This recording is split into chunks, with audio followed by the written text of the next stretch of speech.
Le premier shampoing après une greffe de cheveux, c'est une étape que tout le monde redoute. Est-ce que ça fait mal? Est-ce que ça abîme les greffons?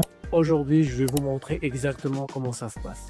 Donc, comme vous le voyez, maintenant, c'est l'étape où on va enlever le pansement. On va nettoyer. C'est le premier jour. Le pansement, il est bien imbibé, donc il y a l'œdème qui s'est dégagé. Ça pique un petit peu, mais ça va. Je le dis toujours, la tolérance de chacun est différente. On peut pas, mon expérience, dire que tout le monde va vivre la même chose, mais dans l'ensemble, c'est pas aussi horrible, ne vous inquiétez pas. On met un peu de mousse. Sur le dessus, les premiers jours, on va que tapoter une dizaine de jours de cette manière-là. Aujourd'hui, on laisse pas agir longtemps, mais à partir d'après-demain, donc le troisième jour de l'intervention, on laisse agir la mousse 1 heure. Le panthénol qu'elle est en train de mettre maintenant, c'est pour adoucir les croûtes pour qu'ils puissent tomber au fur et à mesure de l'application. Aujourd'hui, on va pas laisser 1 heure, pas une grande quantité de croûte. On va rincer directement et ensuite, elle va utiliser le shampoing et elle va le rincer. C'est tout simple, c'est pas une étape trop difficile où les personnes ne peuvent pas le faire seules.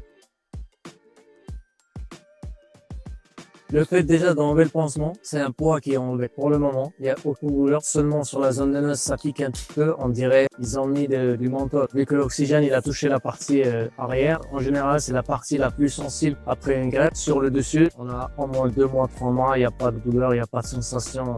Derrière, on masse. Si on masse bien, on évite les démangeaisons, on accélère la circulation sanguine. Malgré que c'est sensible, mais je tiens le coup pour justement favoriser le mieux possible la circulation sanguine. Presque 7 ans, c'est moi qui explique aux patients toutes les procédures et maintenant je suis en train de l'expliquer à moi-même. Et déjà, je mets en pratique mon expérience pour optimiser le résultat au maximum possible.